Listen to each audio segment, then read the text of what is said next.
皆さんこんにちは、いろはです。今日は前回の購入品動画では間に合わなくってお伝えできなかった使用感について所感となってしまうんですが、どんな使用感なのかをお伝えしていきたいと思います。それではスタート。まず一つ目は今回のメガ割でも大人気だったアヌアさんのライスセットからこちら。ライスブライトニング酵素洗顔パウダーです。これ、私は本当気になっていた洗顔パウダーで、洗い上がりの肌がどうなるのか楽しみにしていたものでした。栄養をたっぷりと含んだお米パウダーと酵素が滑らかで明るい肌に導いてくれるっていう洗顔パウダーです。成分は米ぬか水とお米エキス、パパイン酵素、アルファアルブチン、アスコルビン酸などが配合されています。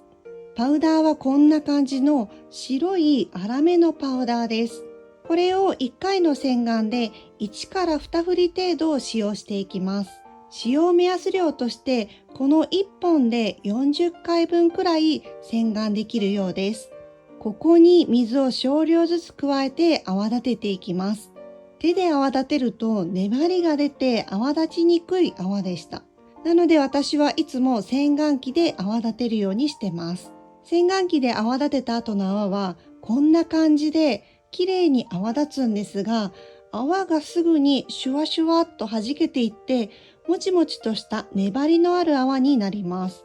今までの洗顔ではない不思議な感覚の洗顔です。洗い流すと泡切れはそこまで良くなく、粘りのある泡なので若干洗い流すのに時間がかかるかなと思いました。洗い上がりは肌に突っ張りを感じることもなく、しっとり感がありました。これは低刺激酵素洗顔パウダーなので、朝と夜毎日使用しても大丈夫なようです。1回で毛穴や黒ずみが綺麗さっぱりっていう感じではないんですが、継続して使っていくと効果を発揮してくるのかもしれないです。これはトナーと1対1で混ぜて酵素パックとしても使えるようなので、それは今後じっくりと試していきたいなと思います。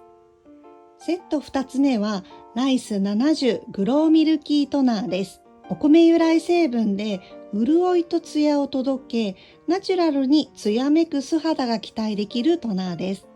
ブライトニングとしてアナーのライスウォーター、ツヤとしてアルブチンとアスコルビン酸、保湿として3種のセラミドとアラントインが配合されています。トナーは白っぽいシャバシャバタイプのトナーで、香りはお米と言われればお米の香りがする気もするんですが、あんまり香りはしないかなと思います。肌に伸ばすと柔らかく肌に馴染んでいきます。つけた後はベタつきは少なく、肌がしっとりと保湿されます。しっとりとしたつけ心地なので、これから乾燥する季節にいいトナーかなと思いました。続いては7ライスセラミドグローセラムです。肌バリア強化のお米タンパク質とセラミド複合体、ツヤ肌のナイアシンアミドとアルブチン、ハリ肌のヒアルロン酸、蜂蜜エキス、グリセリンが配合された肌バリア強化とツヤ肌に導いてくれるセラムです。セラムは透明のセラムで、これはとろみのあるセラムで、こんな感じで糸を引く新感覚のセラムです。香りは特にしません。セラムを伸ばすと粘りがあるので、肌の上をツルツル伸びていきます。伸ばしてある一定程度伸ばすと、すっと肌に浸透していく不思議なセラムです。つけた後はベタつくこともなく、しっとりと保湿されてます。保湿はそれなりにしっかりされるセラムかなと思いました。そしてライス70インテンスモイスチャーミルクです。米ぬか水と発酵米ぬかオイル、セラミドで明るく潤いに満ちた肌に導いてくれる乳液タイプです。ミルクは真っ白な色で乳液のように柔らかいテクスチャーです。香りはこれも特にありません。肌に伸ばすと、これは粘りなどもなく、スルスルと伸びていきます。つけた後はベタつきや肌の重苦しさもなく、さっぱりとしながらもしっとり保湿されます。一度塗りでは乾燥がひどい時期には少し軽いかもしれないので、私のような乾燥肌がひどい人は少し多めに塗ってあげるといいかもしれません。このシリーズは全体的にすごくさっぱりしたシリーズっていうものではなく、しっとり保湿感を感じるシリーズなので、秋の衣替え用にいいシリーズだなと思いました。しっとり保湿感はあるんですが、私はとっても乾燥肌なので、真冬のすごく乾燥する時期には、もしかしたらこれだけでは保湿が足りなくなるのかもしれないんですが、姿勢肌さんなどは秋冬向けのスキンケアとしてちょうどいいのかもしれません。続いて、アヌアさんの選べる美容液ワンプラスワンから、こちらのダークスポットケアセラムです。ビタミン C20 ブレミッシュセラムは以前に動画でレビューしているので、そちらを良ければご覧ください。ダークスポットケアセラムの成分は、ナイアシンアミド 10%、トラネキサム酸 4%、アルブチン 2%、その他にはビタミン B12、セラミド、ヒアルロン酸、パンテノールなどが配合されています。成分は美白ケア好きにはたまらない成分ですよね。セラムは実際に見てみると、想像していたより色は薄く、赤というより綺麗なピンク色の色合いでした。テクスチャーはとろみの少ないテクスチャーで、香りは特にしません。肌に伸ばすとスルスル伸びるテクスチャーです。伸ばした後は口コミでもあったように若干ベタつきは感じます。思っていたよりベタつきは少なく、このベタつきもしばらくすると収まっていくので、クリームなどを重ねるのであれば問題ない程度なんじゃないかなと思いました。これからは乾燥する季節なので、このベタつきも全然気にならなくなると思うので、どんな効果が現れるか楽しみです。続いて、新発売価格で購入したセリマックスさんのレチナールショットタイトニングブースターです。これまだ1回しか使えてないんですが、結構いいんじゃないかなって思いました。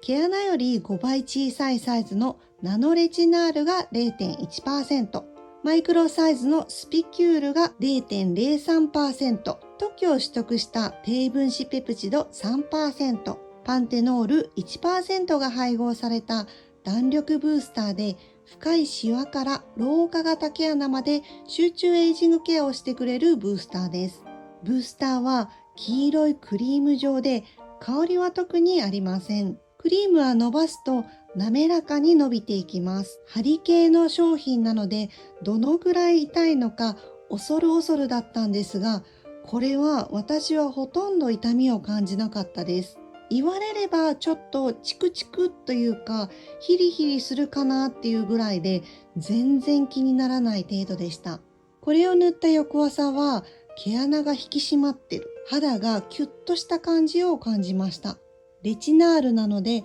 初めは期間を空けながら使うので、まだ1回しか使えてないんですが、これは今後が楽しみな製品だなって思いました。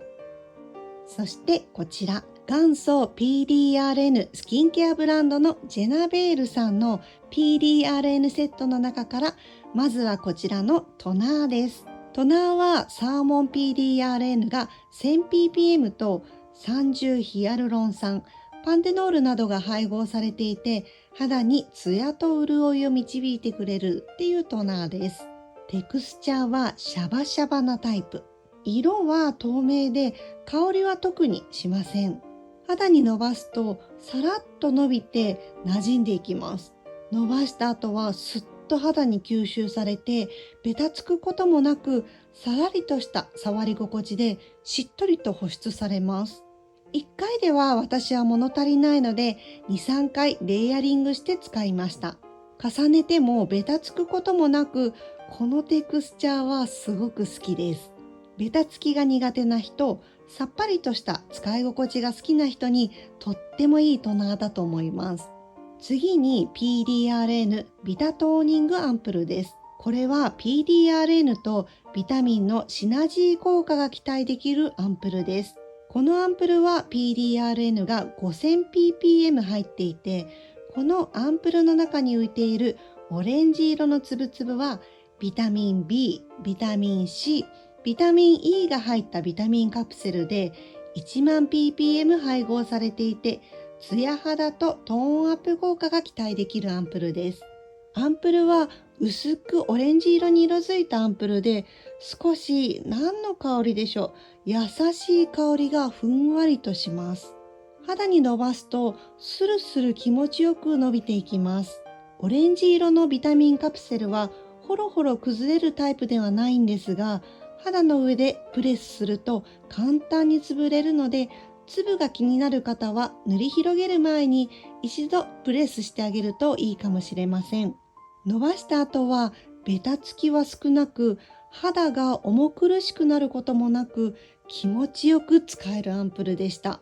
そして次はオリーブヤングダーマコスメランキング1位の PDRN リジュビネイティングクリームです。成分は PDRN1000ppm、3種のヒアルロン酸、ペプチド、キメを整えるツボクサ抽出物、スベリヒユ抽出物、マトリカリア花抽出物、チェイストベリー抽出物などが配合されていて、肌のキメを整え、肌本来の力を強化してくれるクリームです。クリームは少し透明感のある白いクリームで、香りはこれも何とも言えないんですが、どこかで嗅いだことがあるような懐かしい優しい香りがします。私この香り好きなんですよね。知ってる香りなんですけど、何の香りか思い出せないので、もしわかる人がいたらコメントでぜひ教えてください。クリームは伸ばすとスベスベと伸びていきます。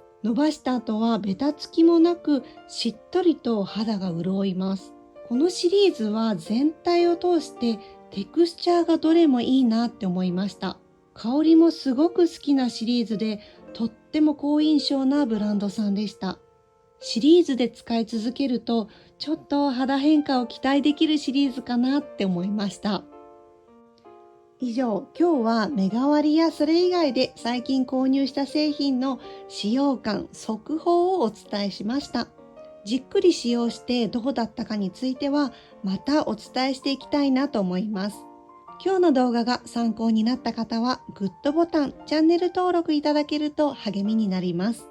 今日の動画が皆さんの毎日のスキンケアの参考に少しでもなると嬉しいです。それではまた。